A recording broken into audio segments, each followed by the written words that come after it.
Greetings, everybody. Thank you so much for joining us today. I'm Mariana Garcia. I'm the Public Programs and Exhibits Manager at the Connecticut Democracy Center at Connecticut's Old State House, and I want to welcome you all to our second program for Civics Learning Week, Educate, Empower, Engage, a conversation on the lasting impact of civic education. Civic Learning Week is a national effort to prioritize civic education to strengthen our democracy. It brings together students, educators, policymakers, and leaders in the public and private sectors to highlight the movement for civic education in states and communities around the nation. Governor Ned Lamont has officially proclaimed this week Civic Learning Week in Connecticut, and Secretary of the State Stephanie Thomas has issued an official citation honoring all the people and groups in Connecticut who help elevate civic education throughout the state. The Connecticut Democracy Center is a proud partner of Civics Learning Week, and to celebrate, we are offering a variety of virtual and in-person civics programs, exhibits, and resources for all audiences from March 11th through the 16th, including this panel discussion here today. And for more information on everything we will be doing this week for Civics Education Week, please do check out our website, and it's right here on screen right now, and you can see a schedule of all the upcoming programs and offerings we will be having, and also a bunch of online resources for educators and for students, and as well as a link to the National Civic Learning Week webpage. But today we are joined by some very special guests: Secretary of the State Stephanie Thomas, Connecticut Commissioner of Education Charlene Russell-Tucker, and Connecticut's first ever Kid Governor Elena Tipton. So they will be sharing their civics journeys with us today, starting with their earliest moments of civic education. And throughout their stories, we'll explore the importance of civics learning, youth participation in our communities, developing leadership skills, and how all of that can empower us to build a future where any voice can make a difference. And this is Civics Learning Week, but it's also Women's History Month, right? So I'm very excited to have such awesome women with us today to tell us their stories. So thank you all for joining us today. We're going to have a very good discussion here. And anybody who has any questions throughout the program, please do make sure to post them in the chat, and we will hopefully have time to take a look at them at the very end of our conversation. So please, are you ready? Okay, so we have a couple of questions for you. I would like to start one directed to Secretary Thomas and Commissioner Russell-Tucker.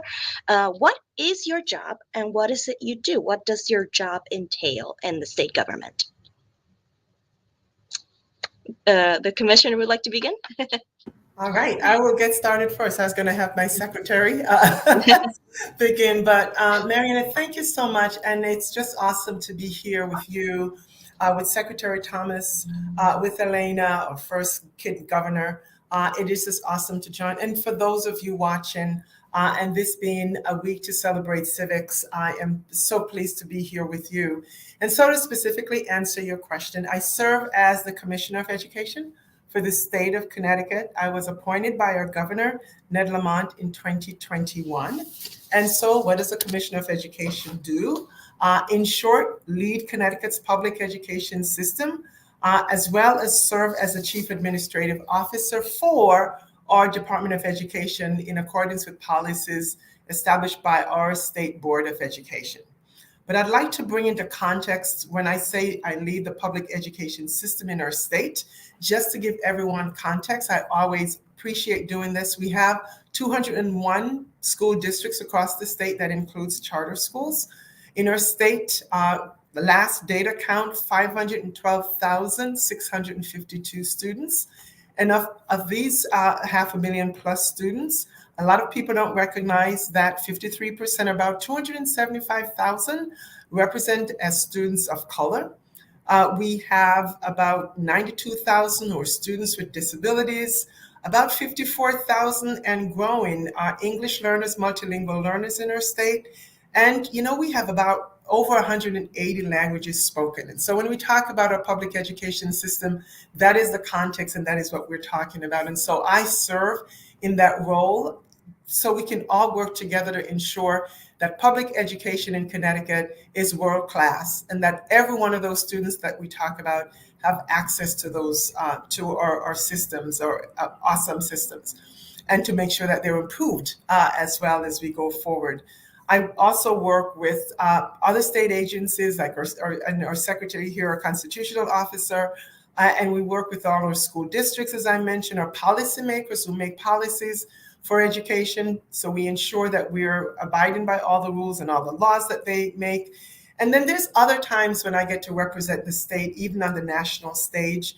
I am pleased to have testified in Congress twice, talking about the work that we're doing in Connecticut. And so ultimately, I really feel honored to be able to do this work in our state, to represent all of you that may be watching, but supporting all our learners to make sure, as I said, education is world class in the state of Connecticut. So with that, I'll turn it to Secretary Thomas. Well, I am so happy to be here, but during Civic Learning Week, I felt I had to yield to the Commissioner of Education. The Secretary of the State, we do so many things, we do not have enough time to cover it, but there's two main things we do. We serve as the institution where if you're registering a business or a nonprofit, you are interacting with our office. And the commissioner had some great data, so now I feel compelled. We have almost 500,000 entities registered here in Connecticut. This time of year, when many entities have to file annual reports, we are in constant communication with members of the public, and every single week from January through March, we are sifting through as many as 1,500 emails and phone calls a week with questions. And the second thing we do that is in the headlines these days, we oversee the administration of our elections. And we work directly with the registrars of voters and town clerks in every town to make sure our elections are safe, secure, following state and federal law. We work with over 500 people who are 2 registrars in every town and a town clerk in every town. We also answer questions posed by the public. We also work with the legislative branch in making recommendations around how to make our election process safer and more secure, clear up any inconsistencies in the law. And then, of course, we work with many agencies who are empowered to serve as voter registration agencies, making sure that they have all the tools and information that they need for anyone who walks through their doors and would like to register to vote. And I will stop there, but we also are the repository of many documents for the state. Thank you so much, Secretary and Commissioner as well. And Elena, now turning to you. Elena, you are a very first elected Kid Governor here in Connecticut. And Kid Governor is a program geared towards fifth graders where they elect their very own Kid Governor. They have a statewide election, they have nominees, they have candidates, and then they have a real election where a Kid Governor is elected, and they will have a 1-year term. And Elena was our very first elected Kid Governor. And Elena, I would love to hear a little bit about yourself and also what your experience was like as the first Kid Governor in Connecticut. Hi, everybody. I'm Elena. I was Connecticut's very first Kid Governor, as was mentioned before, and I was elected in 2015, and my term was 1 year throughout 2016. My campaign was for kindness. So the Kid Governor program has it structured super nicely. So you make 3 points, you run a platform, you get voted by the fifth graders across the state. And currently I'm a freshman at UConn. I'm just finishing up my first year there, and I'm studying statistical sciences. And as mentioned before, the Kid Governor program, when I was elected, was a pilot program. So it was the very first year. And the staff at Kid Governor, Mr. C, Ms. Whipple, and all the people who worked behind the scenes worked tirelessly to provide me with so many opportunities, such as speaking at the Women's Hall of Fame banquet, going on a library tour, and speaking with youth and adults all throughout Connecticut.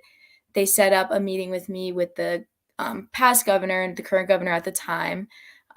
Governor Malloy. They also, provided me with so many more opportunities to speak. I got to meet the National Teacher of the Year, Johanna Hayes, which was an amazing experience for me. And aside from all of the, media stuff and all the things that people saw on the outside, they also just provided me a space to express my voice and to have a voice as youth in Connecticut. I think often, not even just in Connecticut, throughout the world, I think often our voices can be quieted. Like, you don't have enough experience to be speaking your opinion. Your opinion is invalid. But the staff at the Kid Governor program and through my term really pushed for me to speak everything that I believed in and to fight for what I believed in, and showed me that I can have a leadership role no matter my age, no matter where I come from, and that what I'm saying is valid. So yeah, that was my experience as Kid Governor.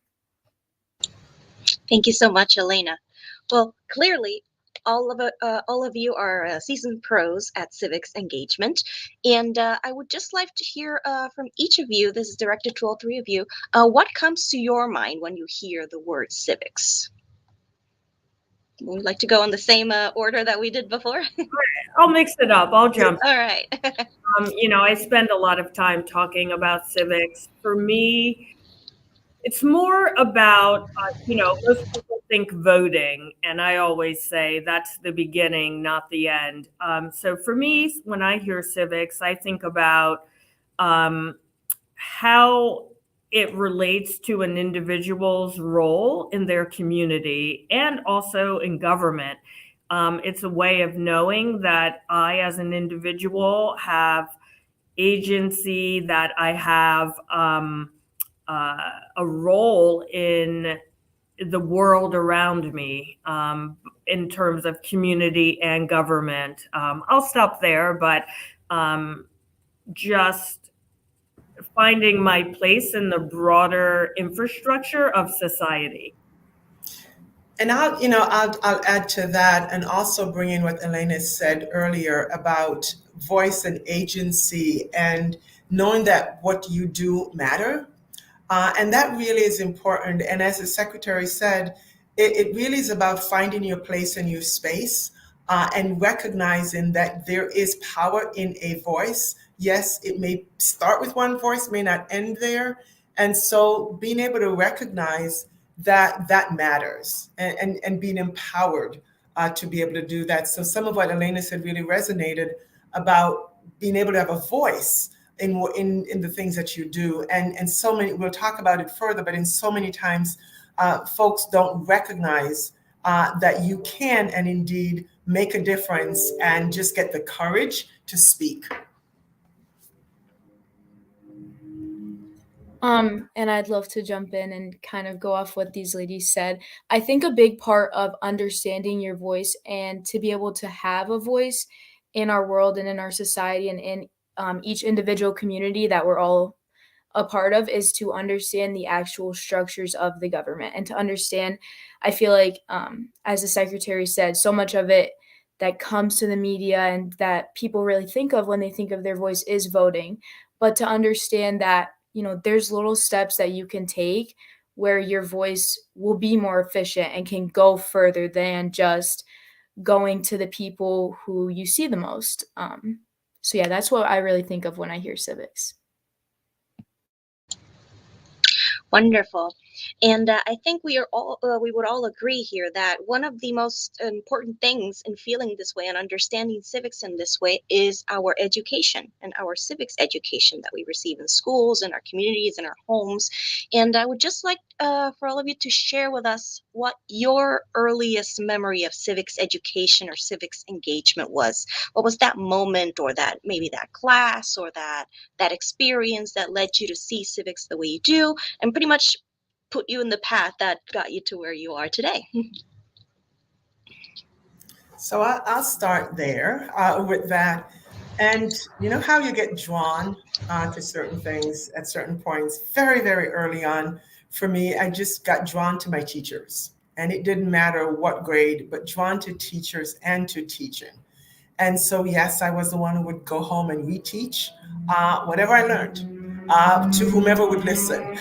That all ended up being able to provide tutoring. And of course, we didn't think of that at the time, but was helping my classmates and others to understand when something they didn't grasp. But it was this constant, at the end of each day, I was going to reteach that lesson because I was so drawn to my teachers and all of that. And so here I am today.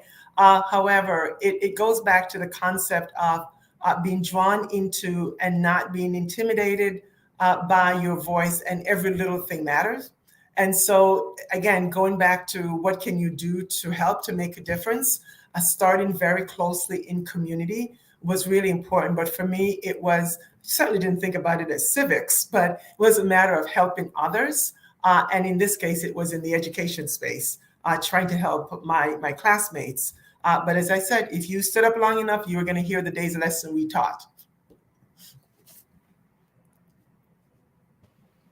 I can go next.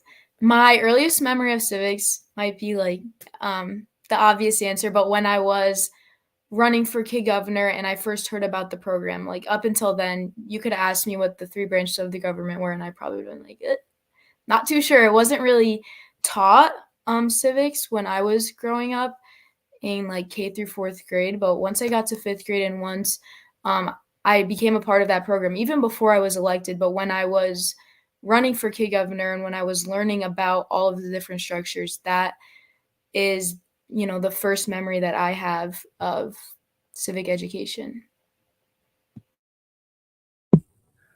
I thought my answer might be different, which is why I wanted my co-panelists to go first. I certainly always believed in community and helping people prior to getting in government. I worked for the nonprofit sector for several decades.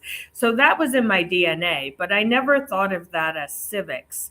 So my first, what I considered civics lesson, if you will, was in school, social studies, learning about Constitution, Bill of Rights, Declaration of Independence, like all of these history-based civic lessons.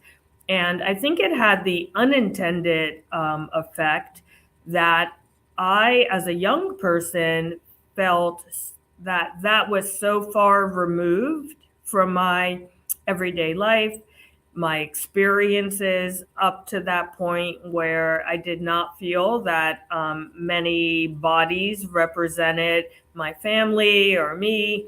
So I was sort of like hands-off civics because of that experience.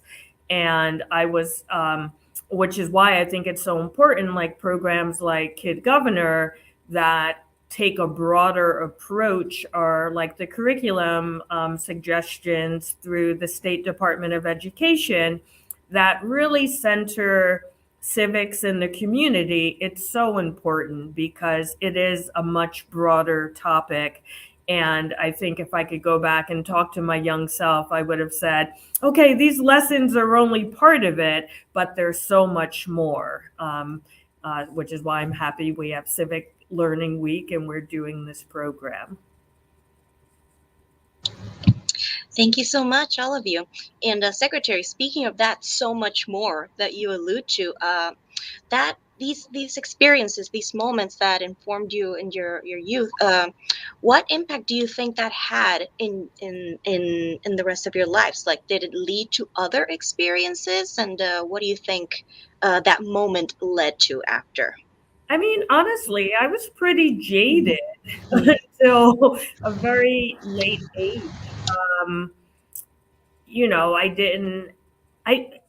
I was jaded because I didn't understand the process. And it's why I spend so much time speaking to young people in particular, but also people of all ages. We as individuals tend to think of life as issues, whereas government is not organized that way. Government is very siloed. It's divided between local, state, and federal. So I was jaded because I felt like I didn't see movement on issues that mattered to me. And that ultimately is what led me to the nonprofit sector, because I thought I could solve some of those issues that way. But I tell young people and all people all the time, like, okay, if your issue happens to be climate, offsetting climate change, are you talking local issue where you need to go to the town ordinance about pesticide usage? Is it state issue where you want the transportation committee to change all state-owned vehicles to electric vehicles?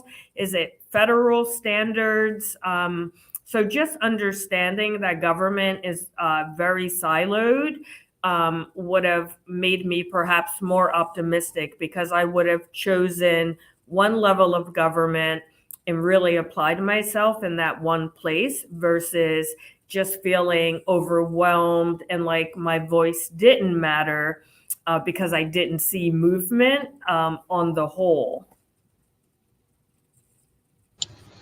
Yeah, that's a wonderful way to say it. Like, it helps it not seem so overwhelming, as you said, and more approachable if you look at it like an issue space. Like, it helps you engage with government and civics if you approach it that way, I think. Commissioner Elena, is there anything you would like to add if your experiences led to anything else? And so the secretary talked about going into the private sector, and my draw was to the public sector. Having what I mentioned before is earlier, always wanted to go in and help, and to also empower others. A part of that came into being around, and we'll talk about experiential civics, right? And getting engaged. Always wanted to be engaged, and I thought the place to try to do that, to make a difference, was in government. And so landed here, but always thinking about how do we empower others' voices, and to say you can make a difference. And sometimes you have to be a part of the inside of that in order to understand it, so you can empower others as to how they can engage the system and the process. So for me, it was public service, was where I ended up in this space. Spent some time, as well as 17 years as adjunct faculty in higher education, and the entire time working with students about what is it that you want to see change, and how do you make sure that change can happen, and how do you fight for, and this is a quote from Ruth Bader Ginsburg, is like, how do you fight for the things that you care about, but do it in a way that lead others to join you? So always helping folks navigate that space is something that kind of led my journey, led me to that point. I think for me, being Kid Governor, is kind of talked about again by both of these ladies. Although, I did have a little bit of a bigger role as a youth, it taught me to listen, and a really big part of fighting for what you believe in and making change happen is to listen to the people that you're fighting for, and to the people who might, have a difference in opinion as you, but to not let that silence your voice.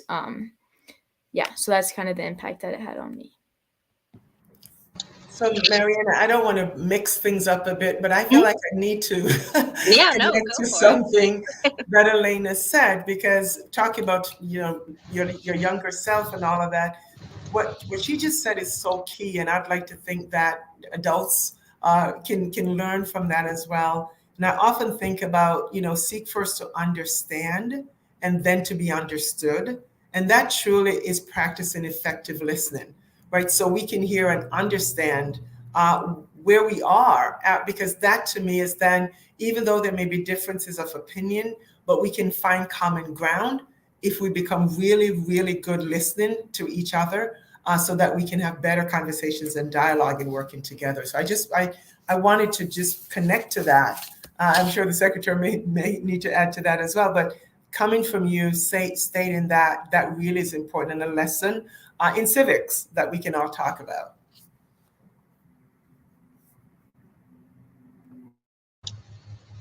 Great, thank you so much. Okay, well, I do have a couple of questions directed to one in specific of you,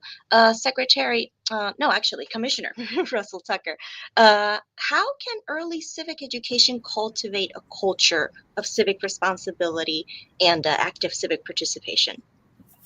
Another great question. When we talk about begin early, and so many times when you talk about civics education must begin at an early age. We know sometimes we think about middle school, but I really do believe it can begin earlier. And we may not be talking about formal civics education, although it can be that as well. But developing the habits of mind, making decisions collectively, can start with class rules or class contact for the year, making decisions about something that's a collective good for the community in which we're in. And that all can be a part of the early years in school, is acting in the best interests of others in our community. Again, it could be a class, it could be the school community, and then you can branch out to what's happening in the community at large. And so it really is an emphasis, as well as we talk about developing critical thinking skills, which we know is so essential for 21st century skills and 21st century learning. So it really is important when we think about this that we don't wait in our schools to get started, but this can start as early on in our kindergarten, really elementary school, to develop the habits of mind that can certainly foster where we end up. Look at Elena and what she's done, right? The earlier you start, the better. Well said. Thank you so much. And now, Secretary Thomas, one question for you. But maybe the commissioner would also like to weigh in on this. What are you and your office doing to prioritize civics education in Connecticut? It's a good question. I do like to always point out, I feel like a broken record and I feel badly saying it, but I think it's important for people to understand that our office does not actually have funding dedicated to civic education or public education and public outreach. So we try to do that work through existing positions, to sort of spread more civic awareness. So we are doing everything we can. I felt it was important when I was elected to do two things. One, make sure we were not just focused on K through 12. So many adults have only had one civics class in their entire life, if that. And they also need education. Two, I wanted to try to demystify the process and make sure that we could put out materials in plain English, but also try to get as many materials translated into Spanish as possible. We hope to be able to do other languages moving forward. So we have done that. We have a great platform called civics101.ct.gov. And by April 1st, we are putting out something we call internally the power of civics, because there is great power in being civically engaged. So people always ask me, what else can we do, like other than voting? So we sat around the office, we brainstormed, I think it's like 40 different things, whether you have 5 minutes, 5 hours, 5 years, whether you're 8 years old or 80 years old, a bunch of things that every single person can do to be more civically engaged. And we're writing great detail about each. We are in the process of getting it designed and put together in a way that is easily understood. And we'll be launching that on our website, same website, Civics 101, by April 1st. And, I'll jump into that, and so appreciate hearing that, Secretary, because you've said something which is so important, that we have adults, right? We're focused on K-12 or K-12 education system when I talk about that, but you're so right. I know I engage in conversations with adults sometimes who don't even quite understand how all this works. So I so appreciate that you're doing that as well. A lot of things happening, as you can well imagine, at the department, recognizing the value and importance of civics education. We've work together with the Democracy Center, of course, with the secretary here in our Red, White, and Blue Schools program, which is so important that we do every year as well. And we have a state board of education. I mentioned that earlier. They have a 5-year strategic plan. And right embedded in our plan is to ensure all Connecticut learners acquire the skills and knowledge they will need to succeed in college, career, and civic life. And so we have some plans that's a part of that to ensure that we're doing that, including creating opportunities for students to explore multiple career pathways in their education journey. We also just approved our state board and we released our social studies standards that include civic education at every grade level, K through 12. And we have a social studies curriculum that will also be released shortly as well for K-8. So that is really important. But I'm excited to share, I know we have Elena here, first year at UConn, but I'm so excited that we did an initiative here in Connecticut, first of its kind in the nation, that we called Voice for Change, which was giving our high schoolers the opportunity to submit proposals as to how we were spending some of our federal relief funds, how they would invest it to reimagine Connecticut schools, and they could have gotten up to $20,000 each for a project. And it was really awesome. We had over 200 proposals across the state. The students did 2 weeks of campaigning that they did. We had a day of the vote that, there were campaign rules. There were things they could or couldn't do when they were campaigning for their projects to have it voted on. And we were really so excited. The governor, the lieutenant governor, we went out to districts, saw the students. They were really, really excited. The project involved over nearly 50,000 students lifting up their voice and really working on projects to assist sometimes the external community, their peers in school, in the school community, and really excited to see those come to life. This year, we've been going last year and seeing the projects that are coming to life out of that. So Voice for Change was one of those that we talk about. It's got national attention, but it's giving our students voice and agency and also giving them the resources that they needed to bring those projects to life. So I'll pause there, but those are the things that we're really excited about where our students had a voice for change, along with everything else that we're doing in this space, but really excited to share that with you. Thank you so much, Commissioner.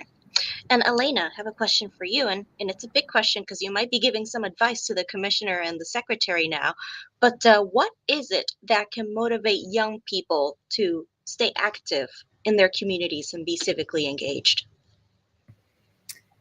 The first thing that comes to my mind is validation, and I think that is kind of a general life thing. To motivate anybody is to validate them and to validate what they're saying, even if you don't agree with it, even if it's something that's so small that you're not even going through the back of your head. But for people with more power and with bigger leadership roles to listen to youth and to understand that their opinions and their thought processes are so different than older people in our community and throughout our state is so important.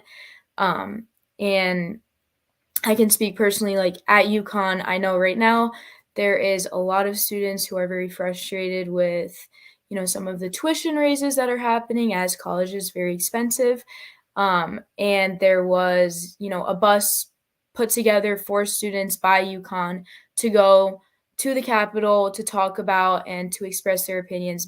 So UConn validating that and getting them that transportation and pushing for them to express their opinions is something that is super motivating to continue to speak out. Obviously in world and in life, there's 1,000 no's before you get one yes. And I'm sure both of you guys can attest to that, especially within your jobs and within your roles. But whether or not you may agree with what youth are saying and what young adults are saying, but to really sit back and say, I hear you, I'm listening to you, your opinion matters, what you're saying is important and it's valid, and let me work with you is super motivating to just continue to fight for what we believe in. Very well said, Elena. Thank you so much. Okay, so here's a question for all three of you. How does experiential civics education prepare young people to become and remain civically engaged? I can start off. I think for me, getting that experience creates one of the most important things for, general success is connections. And in order to get your voice heard, in order to make change, you need to have connections. So for me, I have these connections at the Old State House and through the Connecticut Democracy Center, especially with Mr. C. Like, we worked together super closely throughout my term and even throughout the past almost 10 years. It's been almost 10 years since I was kid governor. He's been able to really aid me in really whatever I bring to him. And that's because I had that experience within civics and was able to create that connection and to create that bond and almost that trust where, Mr. C really listens to me. And as I said before, validates my opinion. So by having those experiences, it can really elevate that and continue, individual students' journey in civics. Yeah, I don't have much to add to that. I'm definitely not in pedagogy, so I can't wait to hear what the commissioner has to say. But I think having experiential learning in any area builds confidence. It gives you practice, seeing how something works. You have, it's hands-on. And I think that is one of the best ways to learn anything. You can also, see what works, see what doesn't work, and sort of hone your craft, as it were. And civic education and civic engagement, it builds skills that are just good in life, whether it's in school, in a job, in a relationship, as Elena, talked about, being able to validate and have conversations and civil discourse and figuring out how to solve a problem. These are skills that you can't go wrong having no matter what you're doing.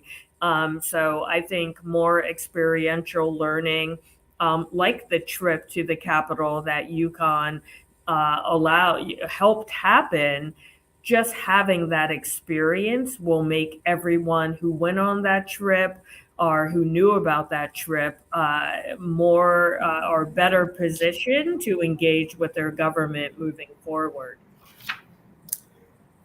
And you did just fine with that, which really is so important because it is putting civics in action, right? It's really what it comes down to. We tell students to take informed action, which is what the inquiry arc of social studies we talk is all about. Take action, right? Get informed, take action, and you can always do that. Which is really important. So it also makes the learning, right, much more connected to what it is that you want to do. So it keeps our young people also engaged.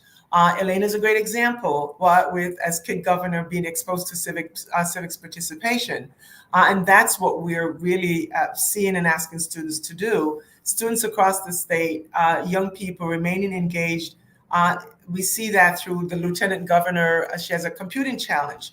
Having students to develop how to solve real life problems in this challenge. And we see them doing awesome things. The same thing I mentioned with Voice for Change, where it's right, you voted, you do all of that, but you're also making a difference and becoming difference makers and leaders, even at this stage, really carries you to the next stage of your life. So that really is what we're talking about. And the secretary said, you have that for life, right? And a civically engaged adult, right, starts there. And for everything that we're looking to accomplish in our society, that really is what we're all about. But it really gets started there, getting those experiences, being able to make a difference, putting civics in action is really important. Thank you so much.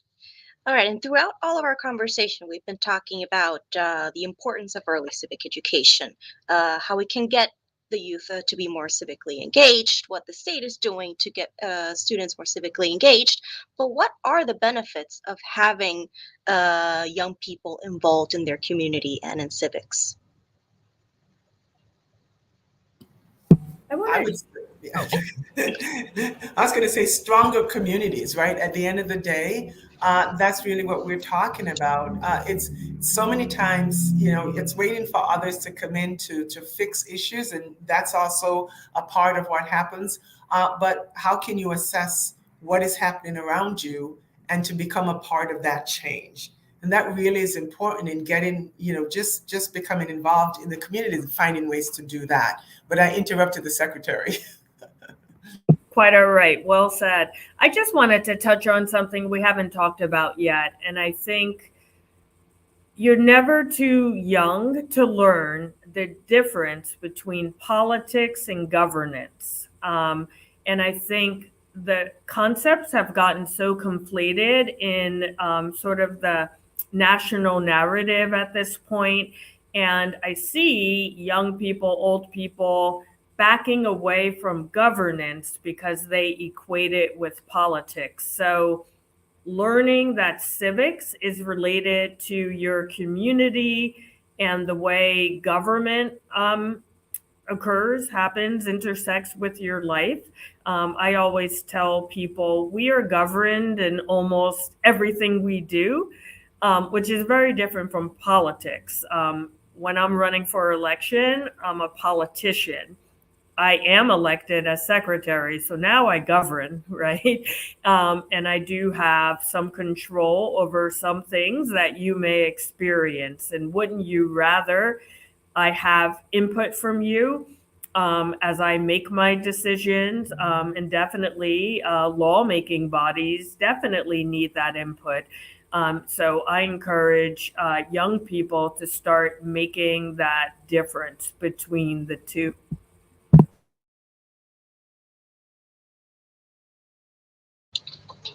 Is there anything you would like to add, Elena?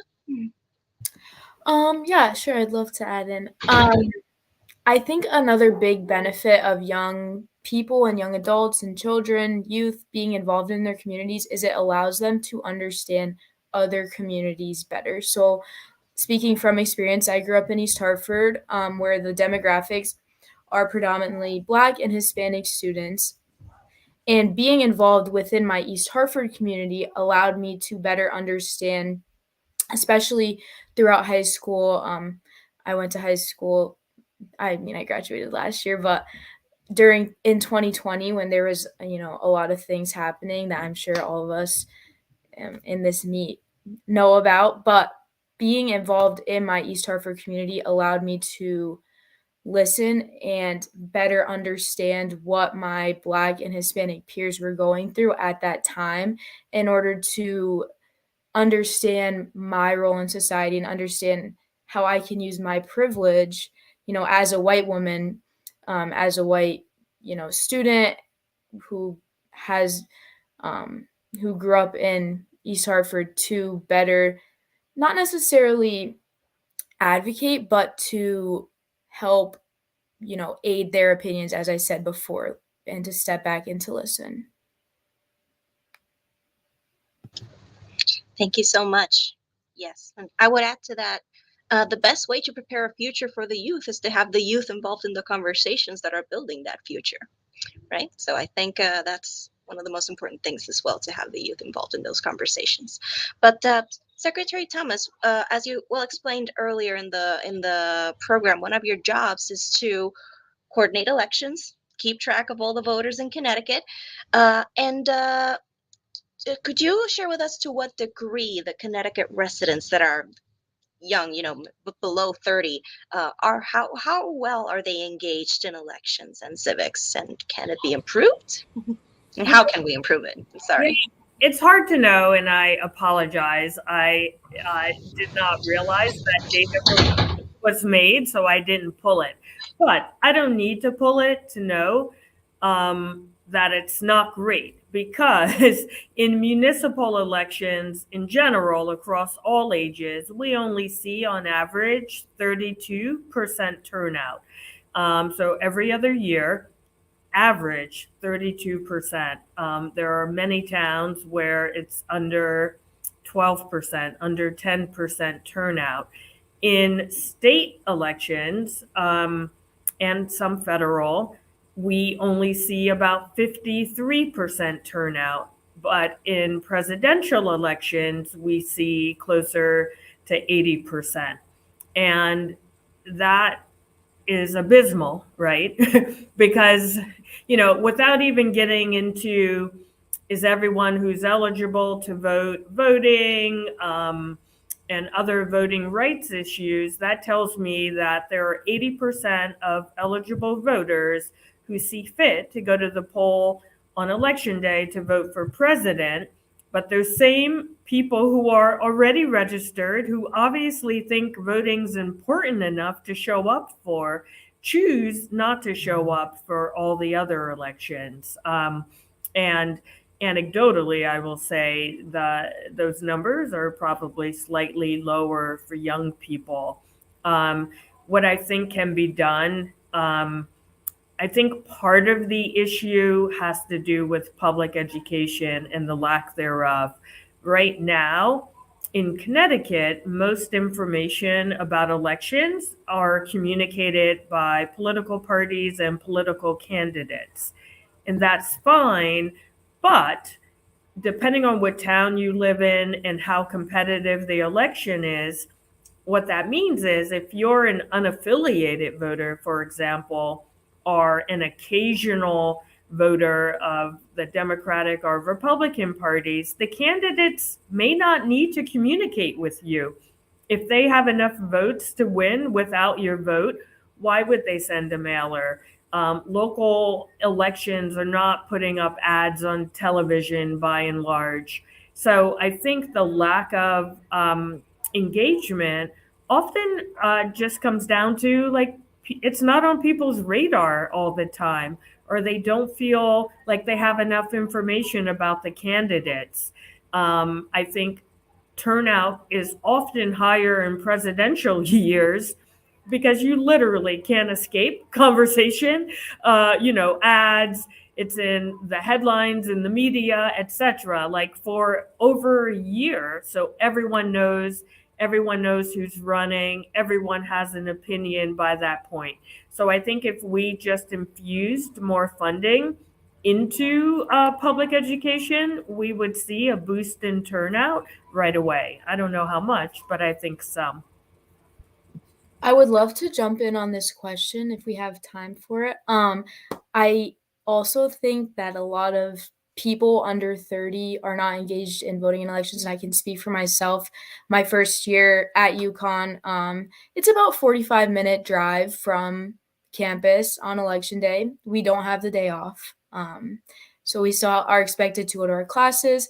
Many students, are out of state. There's not a lot of general knowledge, and as Secretary Thomas said, education around how to get an absentee ballot, how to still vote, even if you're not able to make it to the polls, on election day.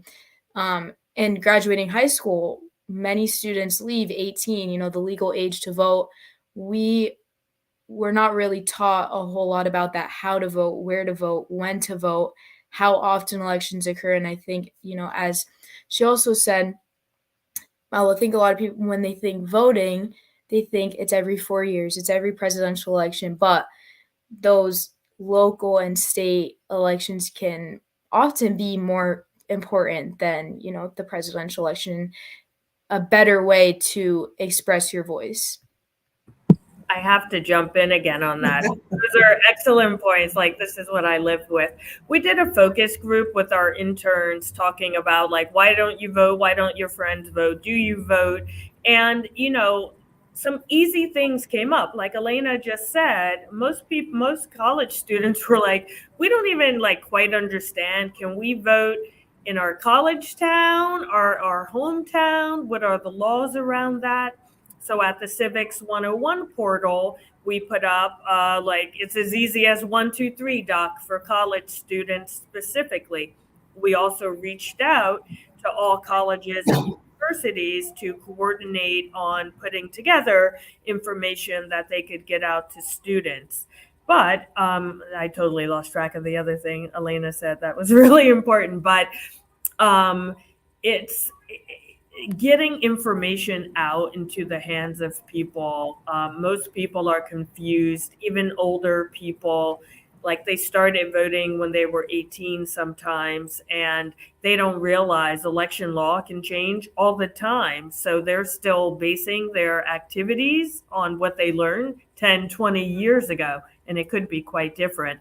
Oh, and I remember I have a bill in right now that would allow 16-year-olds to pre-register or to be pre-registered when they apply for their learner's permit, because a lot of 16-year-olds are interacting with the DMV, so that when they turn 18, they are already registered, and that would remove a barrier. There are about 16 other states that have this law already. You only have to be 16 to be a poll worker in Connecticut. So I think it's a great way to engage young people early and start explaining how this all works. So if anyone wants to be civically engaged, they should send a letter to their legislator in, encouraging passage of the bill. Thank you so much. And people should know that 17-year-olds can also register to vote as long as they turn 18 before the following election cycle. But yeah, as Elena very well said, local elections can and often do have an even bigger impact on our daily lives as citizens. So that is why it's so important that we. And I have to say, I'm sorry, I'm now. That's okay. You've gotten into my wheelhouse, but most people don't realize that these municipal elections, like last November, there were about 20 towns where the election was decided by fewer than 20 people, and a handful where just one vote made the difference. So not trying to take on your job, Secretary, but I was going to add that one person matters, because sometimes I've heard even adults, a lot of adults, but I'm just one person, and that won't make a difference. So that is so important that you share that as well. The other thing that Elena mentioned is that she doesn't get the day off. So I thought you were going to speak to that as well, so she can get the day off to vote. But what you've said is so important. It's making me go back to think about, even in our space, in our K-12 space, and the work that I've said even about Voice for Change, and the fact that folks had to propose projects, they had to campaign, and there was the day for the vote, all of those kinds of things. It's making me stop and think about what has been has there been any long-term impact of just that level of civic engagement? And so it's making me think we need to ask that question. What I always say can't be without you, without you, Elena. And so we always want to hear the voices of our young people to help inform our actions. And I so appreciate everything that you've said here today. It's making me stop to think about what we can do in our K-12 space as well. Thank you so much. No, I love this. The speakers ping-ponging off of each other. That's what we love to see. But I think we are just about ready to start wrapping things up. I do have a couple of concluding questions and bookend questions for our conversation.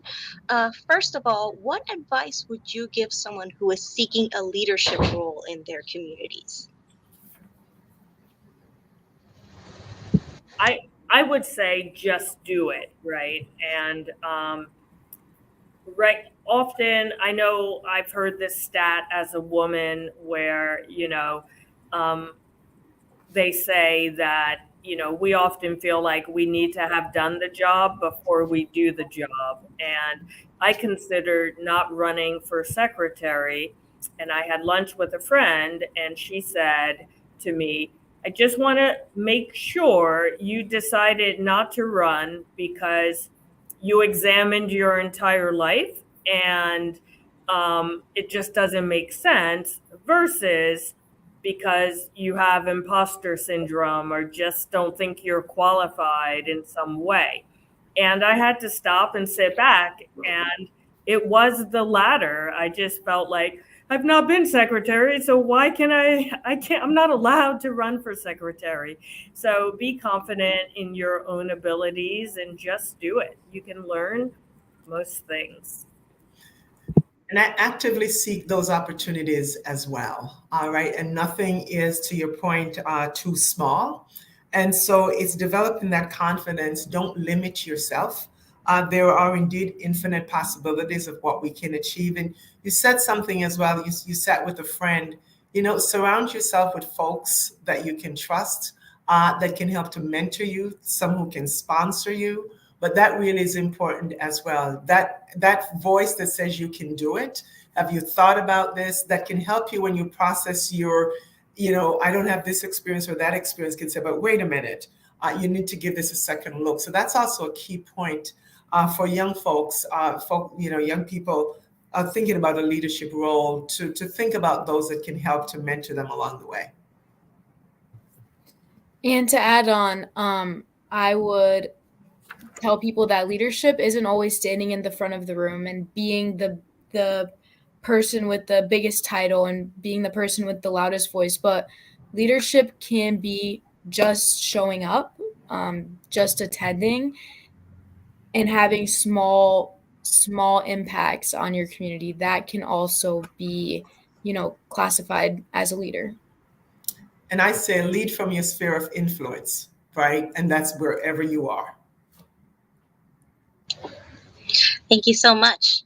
And finally, my last question would be, what advice would you give yourself, your younger self, about staying civically engaged? I'll jump in. I think I would tell my younger self that, there's not a beginning, a middle, and an end. Civic engagement is a lifelong journey. You don't have to know all of it at once, but you should just know that there might be more out there. I have served in local government. I have served in our General Assembly and state government. And I still have a lot of questions about how our federal government is organized. So I have to recognize there's still more I can learn. And treating it like a lifelong journey makes it bite-sized. And it also just gives you the confidence so that when something happens, you already have the knowledge to make your voice heard or to try to have an impact on an issue you care about. If you're trying to learn, once you hear about something, it's probably too late. And talking to my younger self would be, nothing that you're experiencing or that you're doing will be wasted. Nothing will be wasted. They all work together. So don't say, this thing over here, I'm not going to do it because I don't see the connection. It all matters. And it will all be a part of who you are in moving forward. I would tell my younger self, even though I'm still pretty young, I would tell myself not to be discouraged by people with big egos. It exists everywhere within government structures. People with a lot of power can try to take you down and try to invalidate your opinion, but to continue to educate yourself and to continue to fight for what you believe in, no matter what anybody else says, is super important. Can I say one thing? I think that's a really good point, Elena. And I remind people all the time, like, it doesn't matter what age you are. Like, in that classroom in the 4th grade, there was the person who paid attention to the teacher. There was the person who thought they were the star of the show. There, people just grow up. But the same personality types. So I think what Elena said is really important. Don't be turned off by one bad experience. People who are elected are not a monolith. They are not all the same. So if you run across one person who doesn't value your opinion, seek out someone else.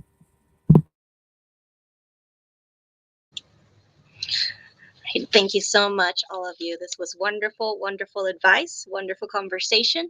And I think we we're running out of time, unfortunately. So thank you all of you so much for joining us today, and also thank you everybody watching for taking your time off your day to watch these wonderful women share their stories. But it's still Civic Learning Week. We're still halfway through the week, right? And here at the Connecticut Democracy Center, we have a couple of other offerings that I would like to share with everybody. We are offering voting rights themed tours here at Connecticut's Old State House in downtown Hartford every day through Saturday this week at 2 p.m. So if you come down at 2 p.m., we can give you a special voting rights themed tour. And you will also get a chance to see our panel exhibit, The Constitutional History of the Constitution State, which is all about the history of the Constitution of Connecticut, of course. And we are also rebroadcasting some of our more popular civic learning and participation focused programming on our YouTube page and on Facebook. And we also have a small video series called What is Civics, where Connecticut students, teachers, and civics experts and government officials answer the question about the importance of civic learning. And you can also see this on our YouTube page. And please also do check out our website for more information of all things civics this week. And again, also do check out the National Civics Week website for more information about what other states are doing for Civics Week. And again, Commissioner Secretary Elena, thank you so much for joining us today. And again, thank you everybody for tuning in. We hope to catch you again for another future program, but I hope you have a wonderful rest of your day today.